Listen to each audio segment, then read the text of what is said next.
I've very openly and most often said that I'm a part-time actor and a full-time activist. No one was talking about climate and conservation in the film business at the time.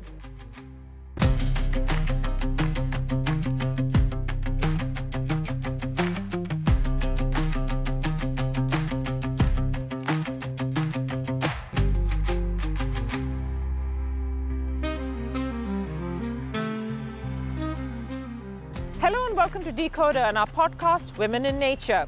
Women have been in the center of the fight to protect our environment, from indigenous women who preserved traditional ecological knowledge to modern activists who have advocated for sustainability. But it's still a challenge for women environmentalists to be taken as seriously as their male counterparts. In addition to the indigenous women, women have also been scientists, they've been ecologists, they have been writers, photographers, filmmakers, and artists. And yet we don't see enough women in decision-making roles and in policy-making roles. Women who have bucked this trend, made lasting change, and who have been trailblazers and pathfinders have often been labeled difficult women, but they have been difficult for Earth's sake. World-famous primatologist Jane Goodall once said, "It doesn't take much to be considered a difficult woman, and that's why there are so many of us." In this podcast, you will see and you will hear their stories so that we can better understand the interconnectedness between environmental issues and gender, a connection that highlights a more inclusive approach to conservation and sustainability. And I have with me our first guest on our podcast today, and that's Dia Mirza. A woman leader fighting for a sustainable world, who has used her popularity and the ability to reach out to people to advocate and spread the need to focus on critical environment issues. Dia Mirza is a UN Environment Goodwill Ambassador and United Nations Secretary General's Advocate for Sustainable Development Goals. She's also a green entrepreneur and founder of One India Stories. Dia has leveraged her global platform to address diverse issues, including pollution, climate change, wildlife conservation, and gender rights. In the BBC's Global Top 100 Women list of 2023, she's highlighted for her dual impact in the fields of entertainment and activism. So Dia, thank you so much for joining me on this podcast. How would you see a difficult woman? Am I allowed to first acknowledge how amazing this feels to be having a conversation with you? So let me start with saying thank you for having these conversations. I'm so happy you're opening the space for women to come and express themselves, and especially difficult women. And Swati, you are someone I've admired a long time.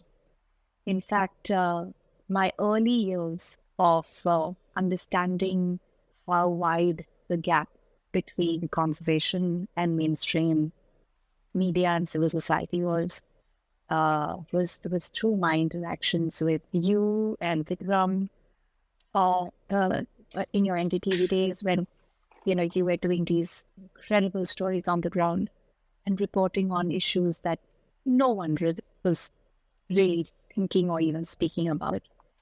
And it was at this time that I realized that this wide gap between the good work that is happening and the silos that's happening then needs to have some kind of a bridge. So could I be that bridge? And that's perhaps when I turned difficult. Well done for turning difficult. So let's go back to your early years. Like, your childhood was in Hyderabad, and I know you went to Vidyaranya there. And so in your childhood, especially if you looked at sort of the mid-80s, late 80s and stuff, did you at that time, as a young girl, preteen, teen, feel like you had the power to carve your own path? Oh, absolutely. And interestingly, the school spent a lot of time and effort in helping us understand that it was our behavior, our patterns of consumption that impacted the environment, and how interlinked the environment was with our individual growth, peace, health, progress. And I remember we used to have very unique assemblies. So we would debate, discuss, sing, dance, do different things. But on one such morning when we were having a debate, the conversation was around need versus greed. And we quickly realized that it's relative, and that somebody's, absolute need could be somebody else's greed. But what the outcome of that conversation was that I think all of us understood that the earth had finite resources, that everything that we were as individuals using in our everyday life came from the earth, and therefore we needed to be extremely mindful of that. And I think it's a conversation that had a deep impact on my conscience, and I remember becoming extremely watchful of everything that I was using every day, whether it was a pencil or a piece of paper, or ensuring I was turning off the lights and not being wasteful of electricity, or ensuring I was turning the tap off. I was soaping my hands or soaping my body during a bath, taking bucket baths, and simple things like that. Of course, food waste was something that we were absolutely never allowed at home. So that was that came from early learnings. But I think what many of these interventions in school did for me was it helped me understand that this is something I cared about deeply. And I was always extremely responsive to these, advocacy campaigns and programs that the school held. Another such program was Project Tiger. So we had a team of people attending school to tell us that, we needed to collect money for Project Tiger. And I remember going to people and saying, your 150 rupee note can save a tiger. I mean, all my innocence, I believed it with all my heart. And I remember a friend of my dad's looking at me and seeing the passion and the love with which I was trying to convince him to make a donation. And he said to me, I get the feeling that you're going to be doing this for the rest of your life. So it's, I think it's just the early years. It's the school, the parents, the an immediate environment of learning. And I think Hyderabad played a very crucial role in defining what I cared about deeply. The time I spent outdoors, the time I spent climbing trees and reading a book in our mango tree in the backyard, cooking meals under the tree, spending long legendary afternoons doing absolutely nothing but just enjoying, the bird song, and understanding how the tree bears fruit and how the seasons change and how all of that impacts on life all around us. And interestingly, my mom and my dad were both ardent nature lovers, spent a lot of time outdoors as well. My dad was actually building solar baskets to heat our water in the kitchen, and they were talking about climate change. And my mom had a completely plastic-free household in her kitchen. So I remember going to the Ganj and getting all our masalas and lentils and rice and everything, those gully rice. And every weekend we used to go to the farmer's market and picked up our vegetables fresh in our own baskets. So the convenience hadn't really arrived yet, when we were growing up. Life was simpler. No, most And we definitely needed it to, hadn't. Yeah, it was so we simple. we needed to make more of an effort to get what we needed. But it kept us healthier, and the air was definitely cleaner, and the food was definitely healthier, and the soil was healthier, as was the water. Yeah, I think also that from what you're saying, what seems to be really important was the kind of school you go to, the parents, the general society atmosphere that you grow up in. Because even for me growing up, I was privileged enough to go to really good schools that looked at these things. I was very lucky that my parents were very, far thinking and very open minded. And, I was always encouraged. I was never held back because I was a girl. True. And I think that would be true for anything that a woman desires to pursue as a vocation, job, or Yeah, but I think it's um, it's very interesting. Sorry, Dia, I just wanted to say it's very interesting that studies show that particularly young girls somehow require more of that kind of support to be able to step into a space than boys do. I guess because we're being raised in a system of patriarchy, and there are so many things that I've had to learn to unlearn and kind of shed over the years, and one only discovers those as one, gets on in life, and you grow, and you mature, and you have better exposure, and you start seeing the patterns and seeing them for what they are. And I think that fear is something that we inherit. And I think that is what primarily holds us back. And there are many systems that kind of support that fear. And I think it's really important for us as women to recognize that intergenerational fear, and also understand how that stops us or disallows us, or leads us to feel an extraordinary pressure to be a certain way, to look a certain way, to sound a certain way, and to do certain things. Yeah, I feel, like as women, it's almost like, because there are so many built-in expectations that already exist and so many biases that are already built into the spaces around you, even those of us who feel like we've gone past all of that and have sort of stepped beyond it and have the power to be able to take up space, we're still quite conscious of how we're perceived as women, in a sense, in those spaces. And you especially, you were very young when you won the Miss Asia Pacific, and you were in that pageantry world. So in a sense, you not only had sort of the gaze of the society on you, but you also had the gaze of the society on you. So as a young woman, how did you cope with that? It was terrifying. I mean, I was very young when I became Miss India. I was 18. And by the time I won my international pageant, I had just turned 19. And there were these offers from the Hindi films to be a part of the movies. And very quickly, I became a part of Hindi cinema. And before I knew it, a system had kind of taken over uh, me completely. And I think it's important to recognize that a very big part, again, of that system is to treat you as a commodity.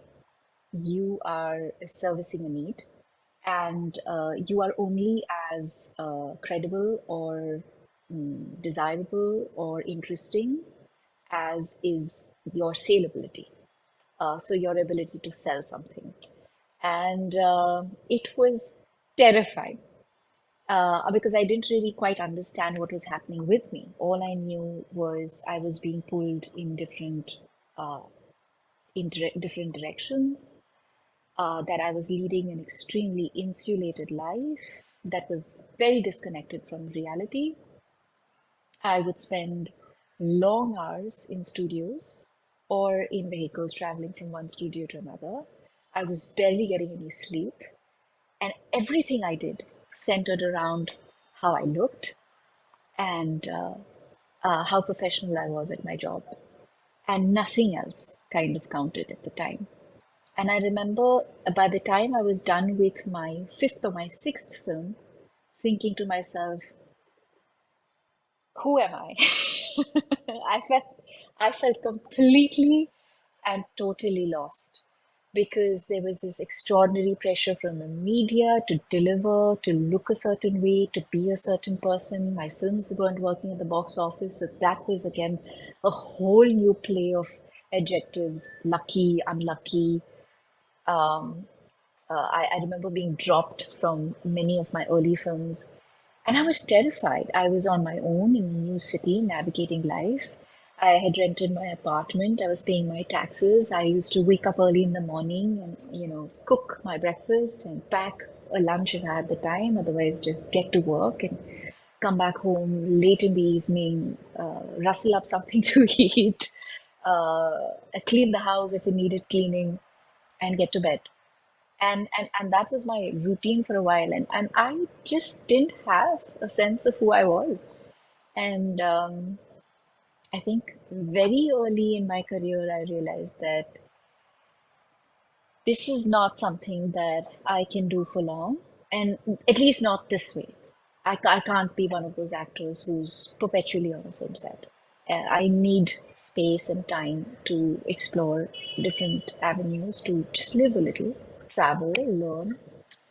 And it's when I took that step back and I started working with Sanctuary Foundation. It was called just Sanctuary Asia at the time. And I started working with the Wildlife Trust of India. I did some very, very important campaigns with NDTV. And it was all of that and the exposure that it led to, and the time that I got to introspect and understand that I am I haven't been taught to be a part of a system that treats individuals as a commodity. I needed to feel like a human being and a person, a thinking, living, feeling person who needed real life experiences. And thankfully, all of this work enriched me greatly. And I was lucky enough to meet some amazing people. But I was very quickly branded an activist. And that was interesting too, because at the time there weren't very many vocal artists, especially women, especially in mainstream cinema. You need to look a certain way and be a certain way to be an activist. You couldn't look like me and be an activist, right? Uh, it was just not allowed. So I would get these taunts from my male uh, counterparts, co-actors, saying, "Dekho aa gayi activist."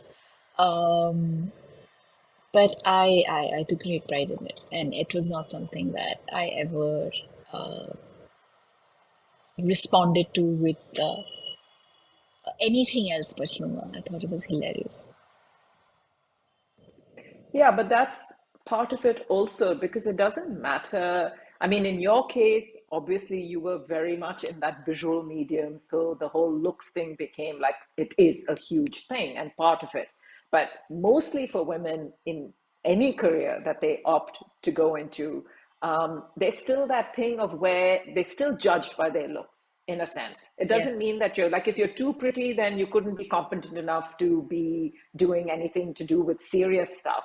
And if you were in Yes, serious actually, stuff, then that's you what were I struggled critiqued the about most how with. you looked, what exactly.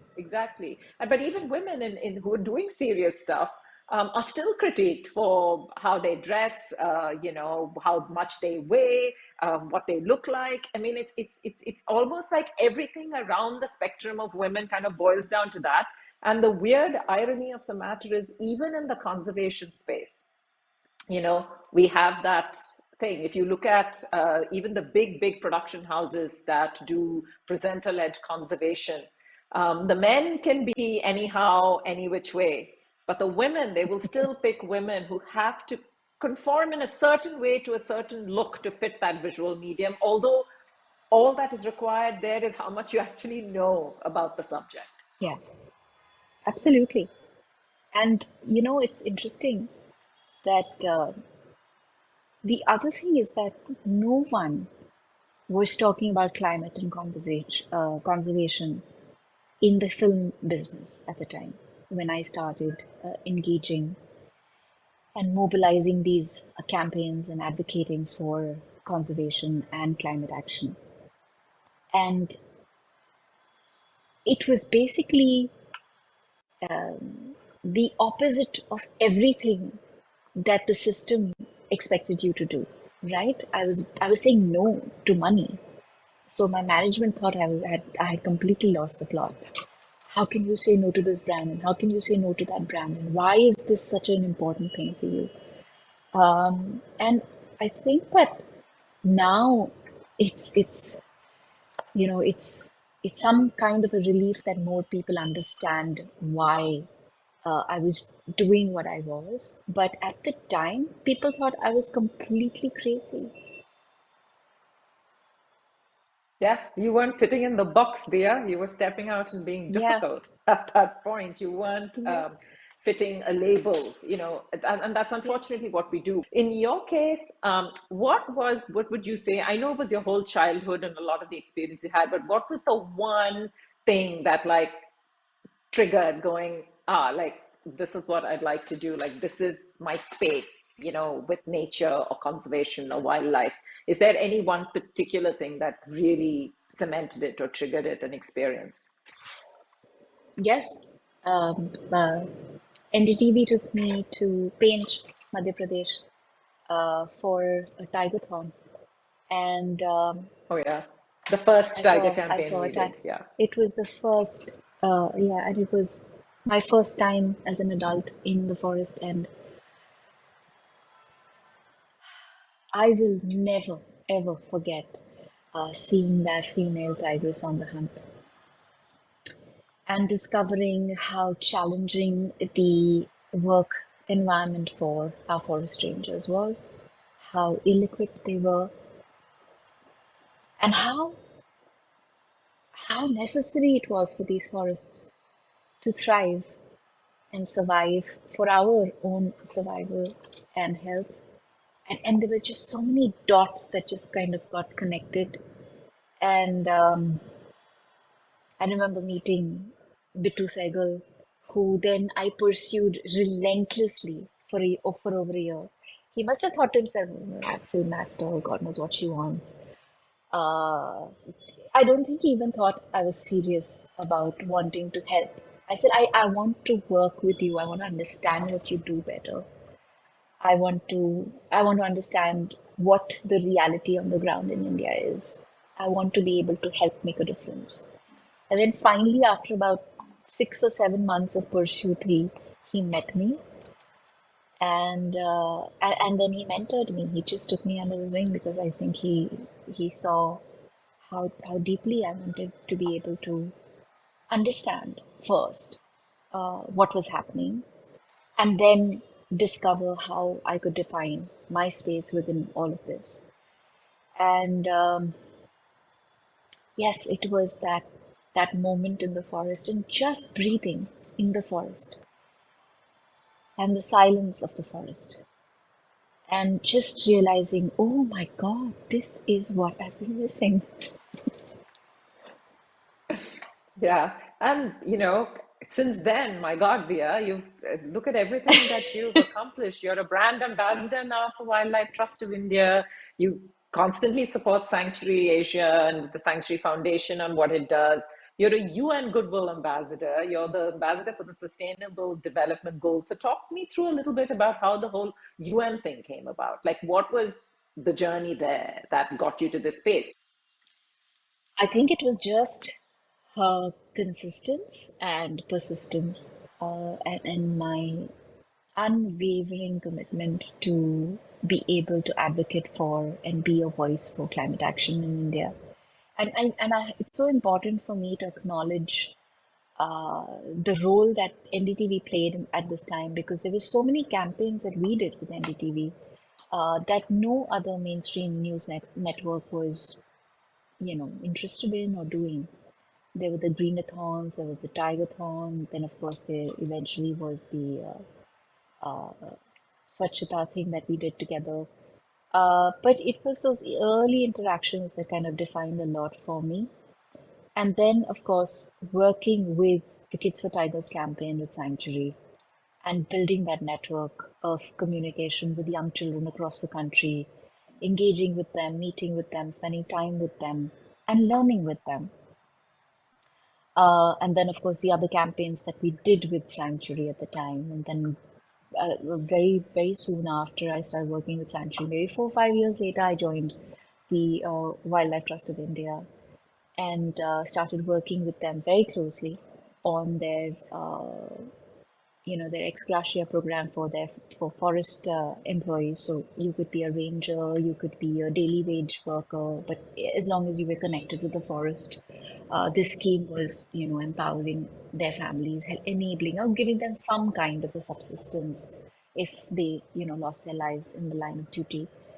And traveling with them the length and breadth of the country, visiting different forests, understanding how fragile the the ecosystems are, how fragmented they've become, what are the conflicts, what is creating them, what are the solutions. I think at the time we'd done Gajyatra, which was a nationwide campaign to raise awareness on the 101 scientifically identified corridors for elephants, and of course, just bringing the Gaja to the Praja, which was bringing the elephant to everybody and helping more people discover that this is our national heritage animal. Whenever we talk about animals, we only talk about the tiger, but the elephant is this beautiful, majestic creature, matriarchal, sensitive, kind, has this extraordinary intelligence and memory. So working on that campaign and mobilizing the artist community. So we got artists from across the country to work on these art pieces. Many of them worked on art pieces that were made with waste. And then we got musicians. We did panel discussions. We educated the media on how to receive and publish or write about environmental and wildlife news.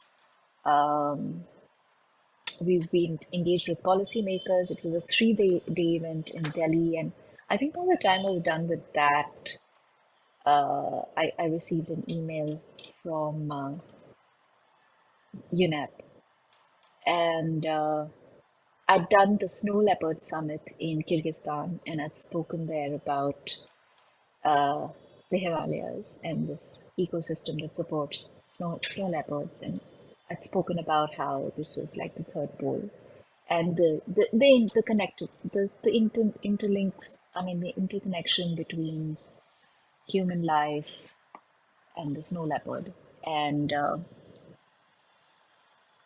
I think Eric Solheim was there. Yes, he was, and I think he watched me speak.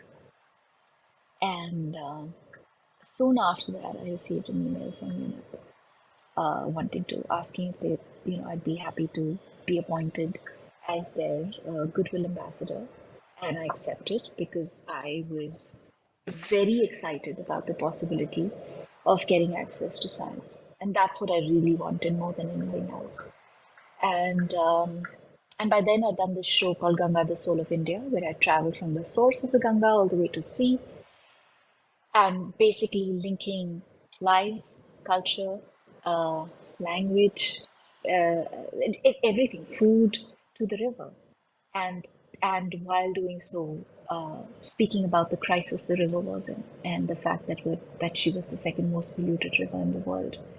And it was a program that people deeply connected with because it was just we I think we managed to really humanize the river, and people were emotional about the way we managed to put that entire narrative through. And it was an unscripted show. We traveled through 5 states. It was slow travel, and I remember at that time, Swati, seeing plastic like I had never seen in my life before. Because I think what slow travel did for me, and especially because it started from that pristine point, when I started to see the ravines of plastic in the Himalayas, in these fragile ecosystems, amidst that pristine beauty, and asking everyone, so where does this go? And then seeing how it was being burnt, or how it was, mixing with the waterways, or how it was being burnt in fields, or how it was just lying by the roadways across these 5 states. And I remember the first question I asked Eric Solheim when I went to South Africa uh, was, what are we doing about the plastic crisis? And why wasn't all of this waste accounted for when we decided to package everything that we use in our everyday lives in plastic. And he said, great timing. We have this really powerful campaign that we've launched called Beat Plastic Pollution. And it's a part of the Clean Seas initiative. And come on board. And when I started to see the data and understand the science, I was like, I don't know what took us so long to get here, and why the simple question was, why didn't we account for this? And when are we going to hold stakeholders accountable? And why does it always boil down to an individual's behavioral change, when essentially what will change everything is policy and the industries. Industries have to change. And also putting the onus and burden of cleaning on the companies that produce the plastic, not on the individual who has no choice but to go. We didn't have extended producers' responsibility at the time. Yeah. And we lobbied hard for it. We worked so hard on, we've got some form of it that's floating around now. But again, it's EPR that is drafted of convenience. It really doesn't hold anybody accountable. And waste is a huge crisis in India. It is in many parts of the world, but especially in India. And I know that the plastics treaty is underway right now. In fact, right now, as we're having this conversation. Yeah, right now. Yeah. Yep. And we know that it's reached placenta, it's reached the bloodstream of babies. We know it's reached our clouds and our food and everything. But it's everywhere. It's everywhere, but they refuse to change. So there are two things here I just want to extend on from here. So the one is, it's an excellent sort of journey that you've taken. And what to me it kind of shows is that there are a lot of young women who think that perhaps to be in the space of conservation or speaking for nature, perhaps you have to either be a scientist or be a conservation biologist or have studied this in school. And I think they need to understand that actually what you need is passion, focus, commitment, and you can learn on the job if you stay curious, curious being the other, very important quality to have. So, anyone who has this level of curiosity, commitment, definitely a focus and a passion, can work in this space of environment and conservation. The other thing that I would look at is, so in this journey that you took, in all these spaces that you went to, just off the top of your head, how many women did you see as the scientists and on panels, and how many men? Every space has more men than women. I've hardly encountered women. There's so few that we know each other, which is a good thing. That we kind of, it's a sisterhood. We support each other. We celebrate each other. But there's too few of us. Too few. Having said that, Swati, I feel like there's a big shift underway. So there's this phenomenal group of women in Delhi called Warrior Moms. And these are mothers who've come together to fight the air pollution. Yes. And it's a fantastic example of just, something that Bitu used to always tell me, that I always repeat, environmental action is patriotism in action, right?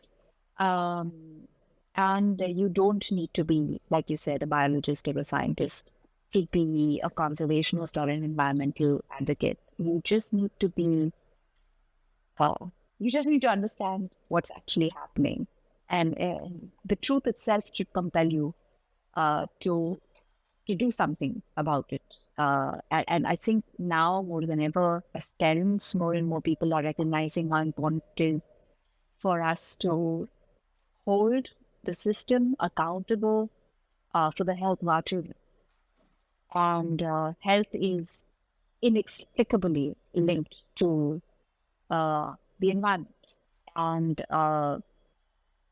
that is a major shift, because I don't know, I think decades people kind of perceived, even though in India we've for centuries understood how linked our lives is with nature, but I guess certain Western systems came in and the markets kind of opened up, and with the whole globalization, etc., we forgot that, there's a reason why our ancestors worship trees and rivers.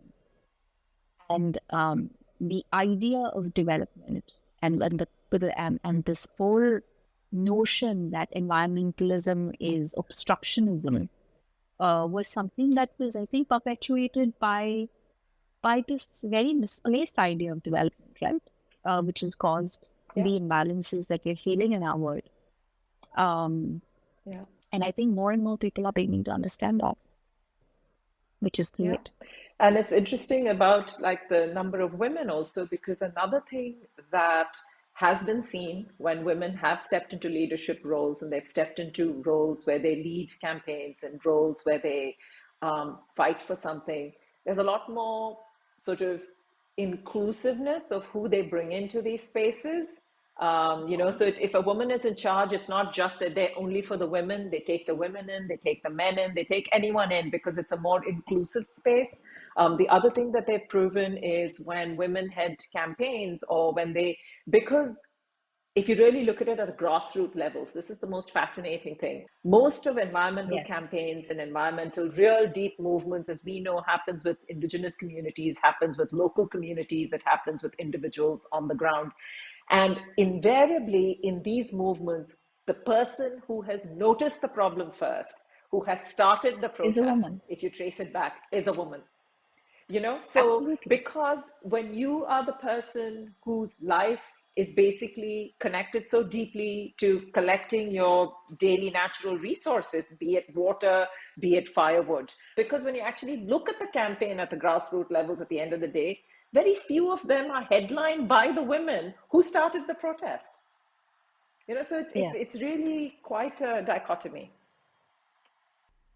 It is. I also think that while women are affected the most, I also think a woman's response is also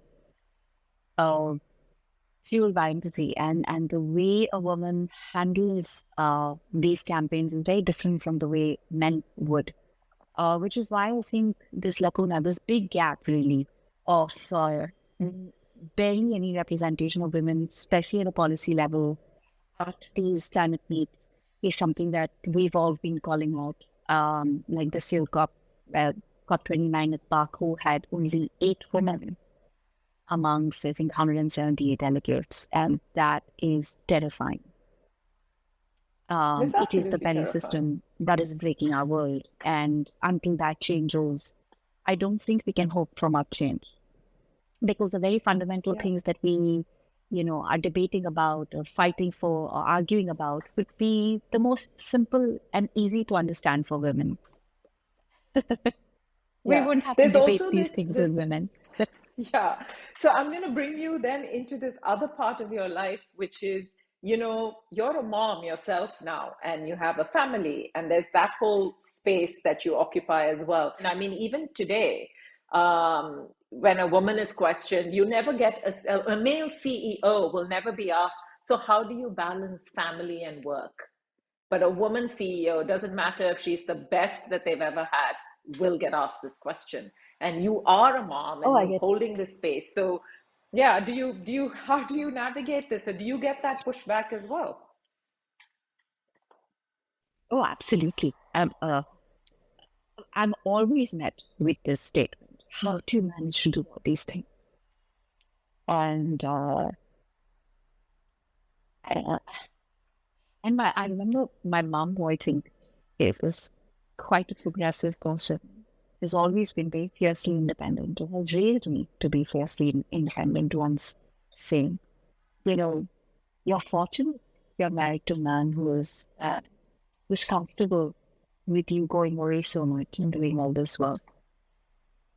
And I remember looking at him and saying to her, do you realize how deeply patriarchal your observation is right now? She said, no, I mean it. I don't mean it in that way. I'm not saying you're lucky that he lets you work, but I'm just saying that it's wonderful. I said, yes, you're saying that it's wonderful that he lets you work. Yeah. Yeah. So Yeah, I absolutely. think these are things that one has to, recognize within our own immediate environments, and I won't say call them out, but just observe them and acknowledge that, this is precisely what we need to recondition uh, uh, about ourselves and change.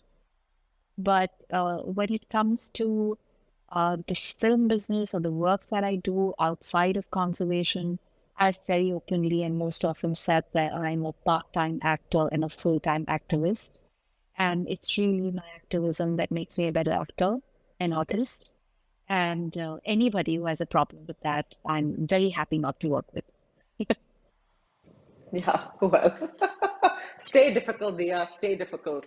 So really, in terms of also, but having said that, the other flip side to being a mom and having a young child, especially in the way we now see, Birthday as you spoke parties, about our air pollution. Swati.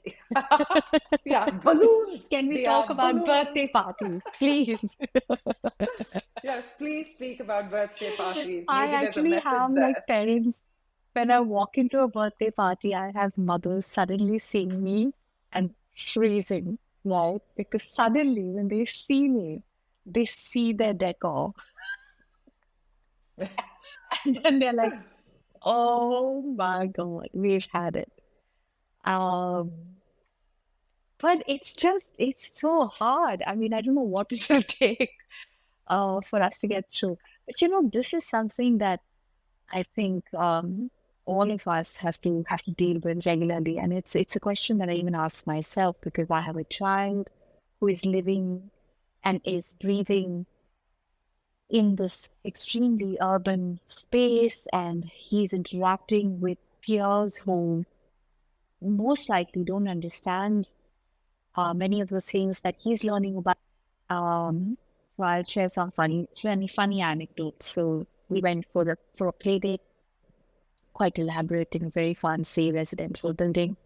And at the end of the play date, the family who hosted us was extremely warm and hospitable. And Avian said, "Oh, you have these balloons and like a tiger balloon, and elephant balloon, and everything." So they said, "Take one, take one." So he goes, "No, I can't. I'm sorry. It's made of plastic." And they were like, "Oh my God. Oh my God." And then they looked at me and they're like, "Oh my God, we have to figure out ways to pick up play dates and our birthdays more sustainable." And I was like, "Yep.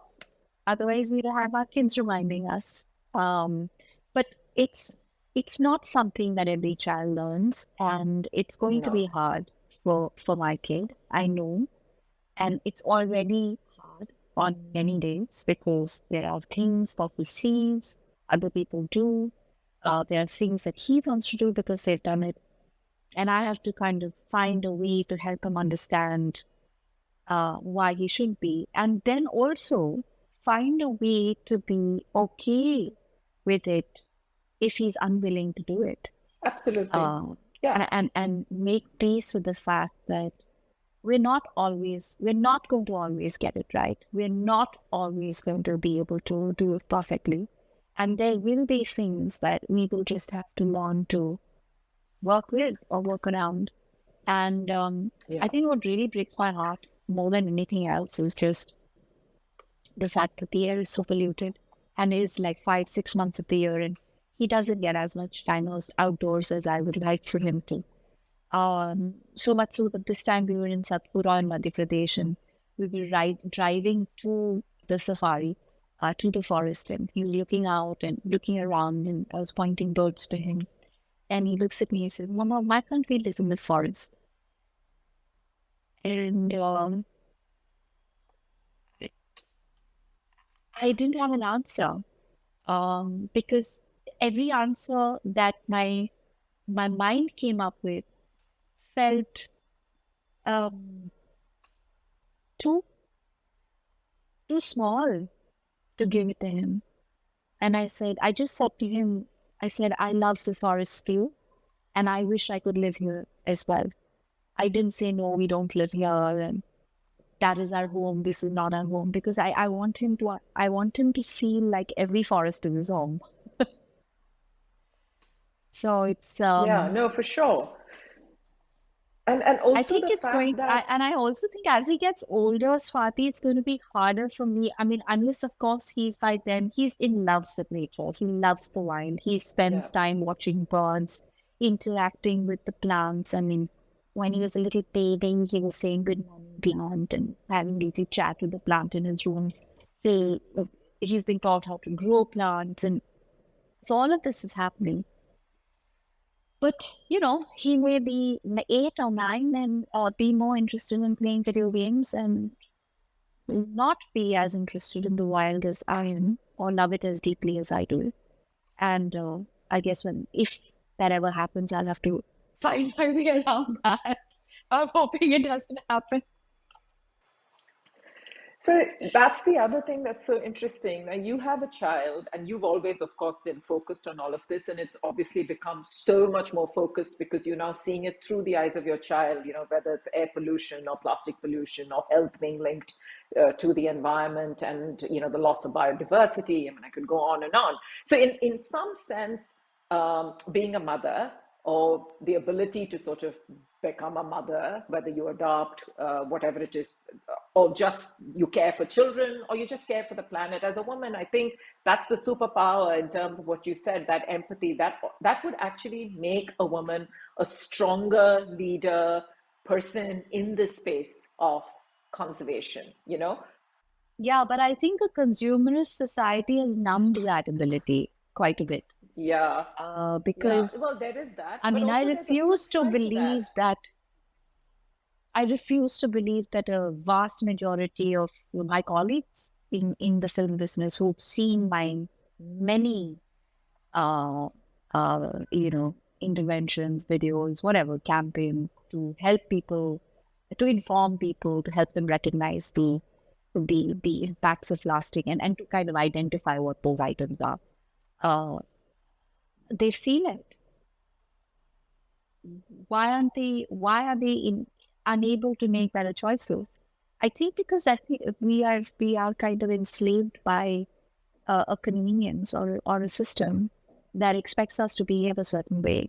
So, when you hit that certain number of millions, you want those that many Yeah. million balloons behind you, or the post is not cool enough. I don't know what Yeah. it is.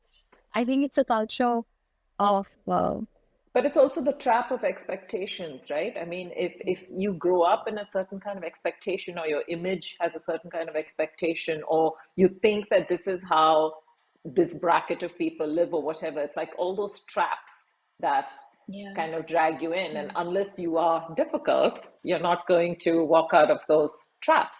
yes, and that's not a bad thing. But enough women who are hard as nails who can do some seriously extraordinary stuff, and that Yeah, number is but on the it's rise. really not about being one or the other. It's really about not constraining someone to a position they don't want to be in simply Based because on there's their a gender. notion that that these are the labels Yeah, that they need to yeah. be They fitting. could be a man If who you could if you be equally are, effective in the job it could be that exactly, requires soft skills. exactly, Yeah, exactly, yeah. exactly. And especially in this world today where our gender constructs are changing so fast, and so much is happening around this space, it feels even more ridiculous to be hanging on to labels that go like this is where somebody fits, or slot tab A fits slot B, and kind of like trying to force people into that. And I think especially in the space of conservation, wildlife, and nature, where you need a certain kind of flexibility, creativity, kind of an ability to both be empathetic and be strong in what you have to say, and kind And of be like so be strong. out there, exactly. So I think that it's ridiculous. And also in these spaces, there, whether you're in a very sophisticated space with science and all of that, or in a forest kind of space where if you're not you specifically, but women who work in the field, field biologists and conservationists, and if you're on, this is the other big problem for women, is the safety of the spaces in which they work, like not feeling 100% safe in a space in which you work. Some of us have been very blessed that we've had that, but for a lot of women, doesn't matter where they are, in what position. And we know academia, funnily enough, is one of those spaces where a lot of women absolutely do not feel safe. And then definitely in the field and things like that. So there's this whole component to it as well. And this is something that also prevents a lot of women from stepping forward into these spaces. It also prevents their parents, I guess, from telling women, oh, but, this space could be dangerous for you, or this space isn't, quite right. So that's the other issue when it comes to these spaces. Have you just yourself confronted any of it, or have you seen a space which hasn't been so safe, and then you have created a production company, which we'll talk about as well down the line, where you've ensured that these kind of safety spaces are there? So isn't this like an enormous challenge, and gobsmacking that it's still a challenge in the 21st century? Well, we live in a world where every 11 minutes a woman is killed by usually somebody like an intimate partner, someone who's close to her. So it is an unsafe world for women. And yes, it is baffling that in the 21st century, we're still dealing with this reality where, children are being pulled out of schools in some parts of the world. We're still struggling with child marriage in India. So I'm sharing a more optimistic story. I was in Kaziranga earlier this year, and on my Jeep and during the safari, I had a woman, a very young girl actually. She was all of 19. And I got talking with her, and I said, "Kaam shuru kiya." So she said, "Abhi kuch 6 mahina hua hai." I said, "कैसे लगता है?" She said, "पहले तो बहुत डर लगता था, अब तो गर्व लगता है." So I said, "Very good."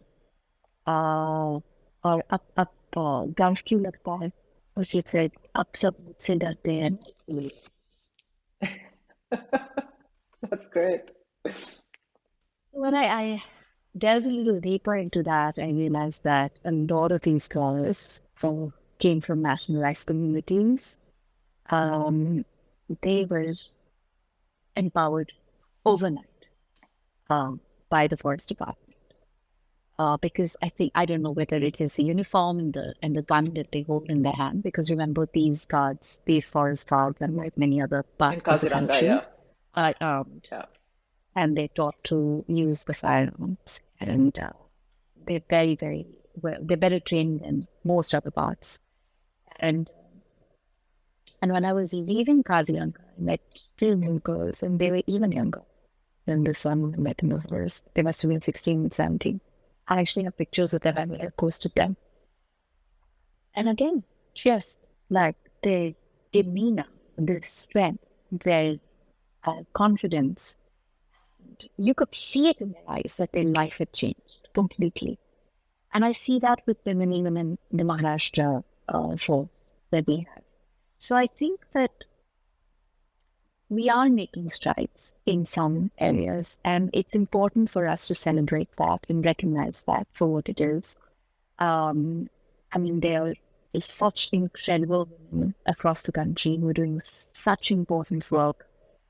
Even in conservation and in protection. The women's collective is kind of showcasing to the world what kind of amazing women entrepreneurs we have now, who may have a background in science but are just going into entrepreneurship and really making a drastic shift in the way people are growing and producing, and therefore and thereafter consuming.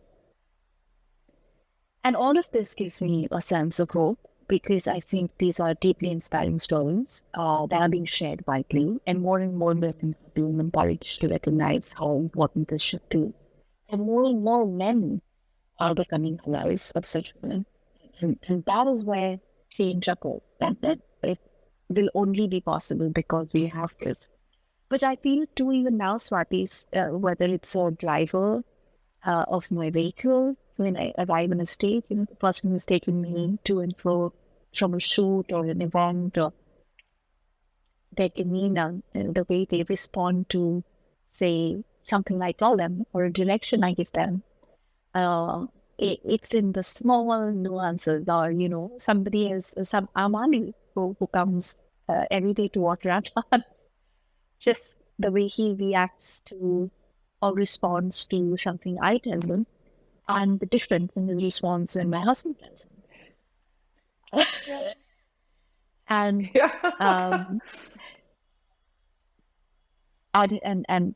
not to kind of assign certain behaviors to certain states, but just it's a fact that there are certain states that have men with a more pronounced patriarchal attitude and approach to everything. But I think I just feel so grateful to women like Vandana Shiva who just made the effort to help more people understand what it means to be an eco-feminist, why it's so important for a woman to use her voice, and how she can use it with love and grace and power and strength, and be difficult and be amazing. Yeah, that's a great note on which to end. I read in this book, I can't remember the name of the book, but I remember this sentence staying with me. And it said that women should be like the mountains, just take up space in a beautiful way. Yeah.